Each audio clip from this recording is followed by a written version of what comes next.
you've talked about that Coach Stoops contacted you. I think you've also said, though, he was on your list initially as well. When that initial contact comes from Mark Stoops, what happens? I mean, how did that play out, and did that impress you? The way the landscape works is that clearly they're trying to find people they can have someone get to you and talk to you and say, hey, I'm interested. The good news was there was as I looked at it, I had a list of some folks that were on the defensive side of the ball that had success, some folks on the offensive side of the ball that had success, and some folks that were current head coaches that might be movable. And then so you sit there and say, okay, out of all that, which handful of folks do you want to talk to? And does it make sense for your program? And so I got it down to a half dozen folks that I felt like that were important for us to have, at least to find out if there was an interest or if we were interested in them, vice versa. And fortunately there were some people that reached out and said, hey, so and so's interested. Okay, great. Well, and then just as time works out, and it worked out great. Mark's team at Florida State had actually played a Thursday night game at Virginia Tech. Yes. And so I saw that on the schedule and reached out and said, hey, what is the chances of you being off on Saturday morning? Are you guys having an off day? And so is this when I'm trying to just we were in Brooklyn? No, yeah, we were in Brooklyn as a basketball team. We had played and we were getting ready to go to Atlanta. Gotcha. And so I took the opportunity to go directly to Atlanta and spent Saturday and Sunday and Monday and Tuesday down in there just preparing for, obviously, the Duke game. We were down there, and I said, okay, I've got a couple of days down here. I'll just spend a couple of days and visit with some folks. And so we're able to do that and get some folks that were free that weekend that were in a locale, and Mark was one of them. And so you got to talk to him leading up to the Duke game. Yeah.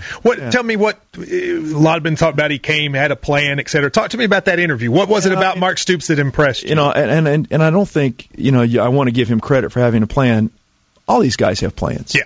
I mean, this isn't, if you're a good organizer and you're good at what you do, all these guys are coming with plans. No one's coming without some of them may be more in detail or more, and you've got to say, does that plan meet with what we are looking at? And where Mark came with that was so impressive was exactly sort of, he hit on the things I was concerned about. We've got to find a way to get to some different pockets. We've got to find a way to be able to continue to recruit a higher caliber of student athlete to our program that gives us a chance to compete in this league, that gives us some depth in some of the positions that we have struggled in keeping depth, especially offensive and defensive line. We've got to find a way to get better in those areas and win it in the trenches and get better up front. And he had plans for all of that, or things that he thought we needed to do to get better. And then had he researched the program? Oh, he knew a lot about us. Okay. To his credit, he knew an awful lot about us. And how do you think that is? The internet is an amazing thing. Yeah. So you can gather stuff in terms of depth charts, and you can look and see, and statistically, and you can look and see where your recruiting's coming from, and he was very, very well versed in all that. And so we went through all that part, and that was important to us. But he had done a good job in that. And the last piece, not the last piece, but one of the important pieces is I wanted someone that wasn't going to play games with Kentucky. I didn't want someone coming in saying, hey, I've got an opportunity here, and I'm also talking to 3 other schools, and I'm going to see who gives me the best offer, who I felt best about. I wanted someone that genuinely wanted to be at Kentucky. And so that was a part of the premise on which I narrowed the field a little bit in terms of who we wanted to talk to. And there was no doubt in my mind from the get-go this was a job that Mark had focused on, and he wanted to be a part of the University of Kentucky. And it wasn't, hey, I'm going to go talk to 6 schools, and you're one of them. You're the school I'm focused on. And that was important to us. I wanted somebody that wanted to be in Lexington. This job, I mean, we've talked on here before about the strengths and difficulties in this job. Did he... One of the things I was noticing in the press conference, people would ask him about the difficulties, and he would say, I don't want to talk about the difficulty. Mm-hmm. I want to talk about what we're going to do. He actually got frustrated at one of the guys who kept asking him about it. Mm-hmm. Did he talk with you about the difficulties? Did he understand, or was that his attitude in the interview too? The good news is I think that that was his attitude in the interview as well. He's focused on taking care of his business, and and I think that it was real important that he paid attention to what he was going to get better at and how he was going to make us better. And he kept. One of the things that kept being funny to me is every time I talked to him, he would have some little line at the end of his deal. One time he says, I've got G and I'm sitting on O, let's go. And every time he would say stuff, he goes, I want this job, let's go. And it wasn't about how difficult the job was. It was about that his enthusiasm for getting here and changing the culture of what we're trying to get done. And so he wasn't afraid of it. He wasn't afraid of the SEC East.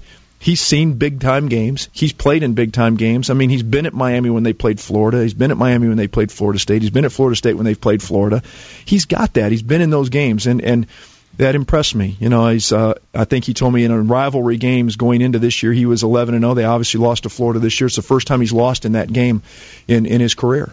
In one of those Florida rivalry games, he's 11-1 now. That's pretty good. I want somebody that understands that feeling of those kind of games, and so that was important to us. And he's been in the Florida State Clemson games. He's been in an Arizona State game, playing Oregon for the right to go to the Rose Bowl. He's seen those moments, and so those kind of moments don't scare him. And you gotta have been in those moments and won those games, and so that was important. So looking at the calendar there, it's 2 weeks between the first time you talked to him and when you announced the hire. Mm-hmm. During those 2 weeks, I assume you're talking to other folks as well, kind of doing. Did you stay in contact with him? No, he would not let you stay in touch with him. He was active in his staying in touch. When you say that, you mean saying, "Hey, don't forget about me"? He'd shoot you a text and say, I saw your basketball game, great game last. Or he'd say something, and hey, saw the women beat. He was really good at staying in touch. So he was. He was like, if you're interested in a girl, you don't want her to go away. He was active in his and I love that.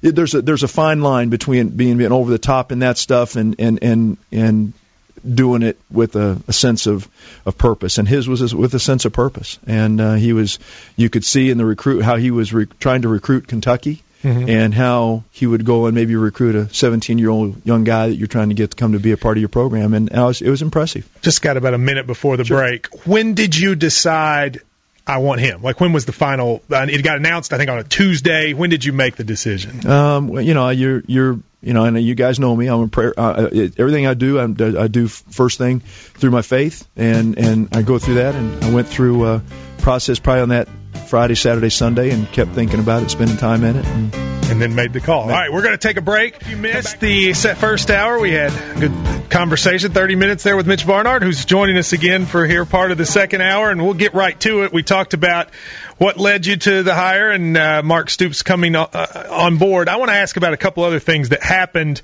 as that process was going on. When you first made the decision to look for a coach, there was a lot of groundswell amongst a part of the fan base for Bobby Petrino, and then there were local media members who even reported, hey, they're considering it, they're about to do it. Did you feel that pressure at all?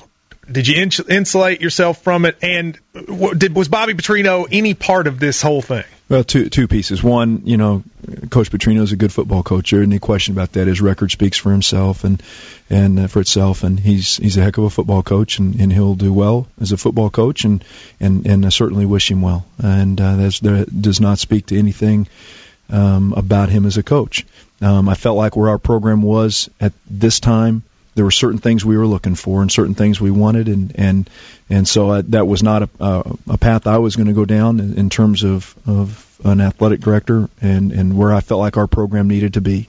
It is not my job to judge any of that. It is my job to put what I think our student athletes in the best situation in every facet for them to be successful at Kentucky, and that's my responsibility. I've got a responsibility greater than the football field, in my opinion. And I wanted to make sure that I looked at all pieces of the puzzle. And at that moment in time, I just felt like with the care that I'm entrusted with the athletes in our program in total, all 500 student athletes, I felt like I needed to do something different than that, and that's okay. That doesn't mean I don't want people to have second chances.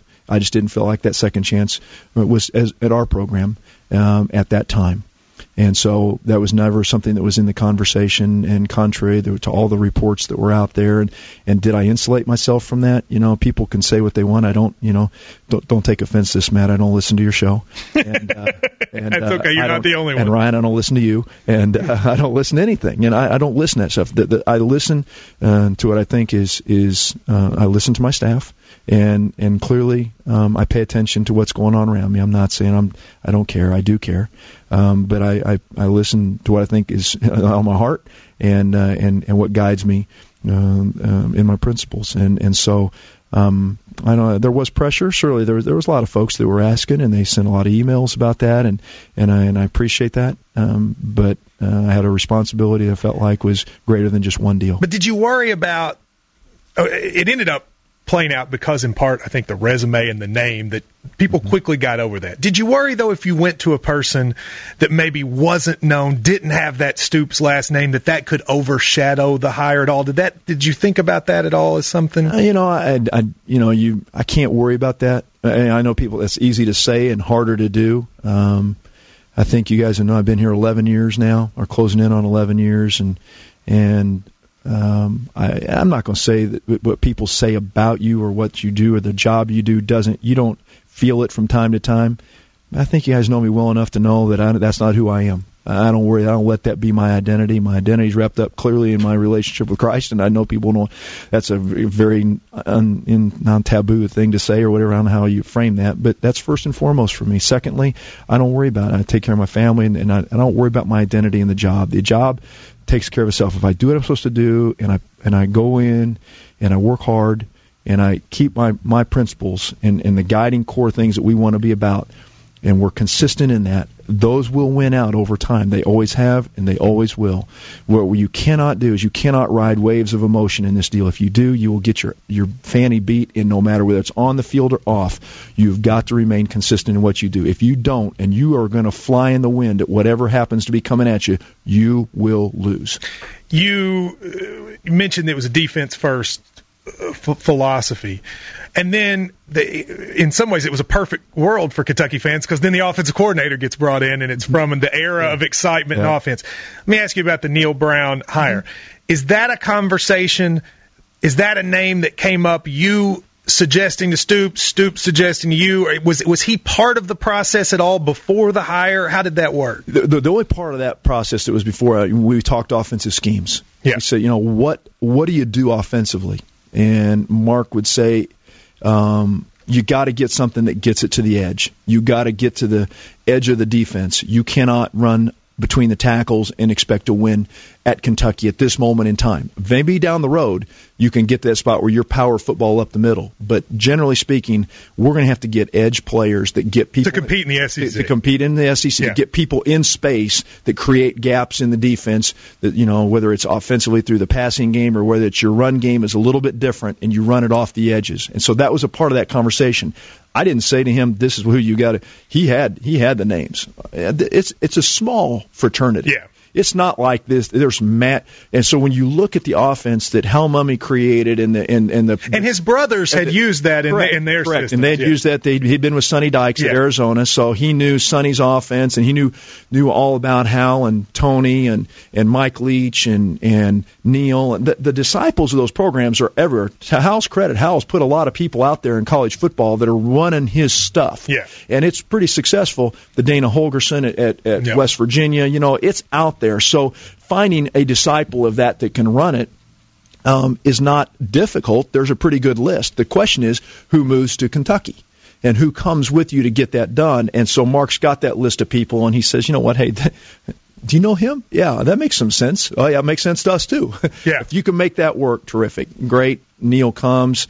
Everybody is excited, and there has been excitement. We've got people getting their season tickets and coming back on board. How much of that has happened? It's been very, very strong. Been really good. And so, so the quick promo here is if you want season tickets, you can jump right in, call the ticket office, and we'll find you a spot. So we're excited about that. People are really, we've been fielding a lot of phone calls. So we had, a couple thousand phone calls, of people asking the questions and getting back involved and putting their names back on the list and making deposits on season tickets. So when those applications come out, they're back in the deal. So we're excited about that. That's been good.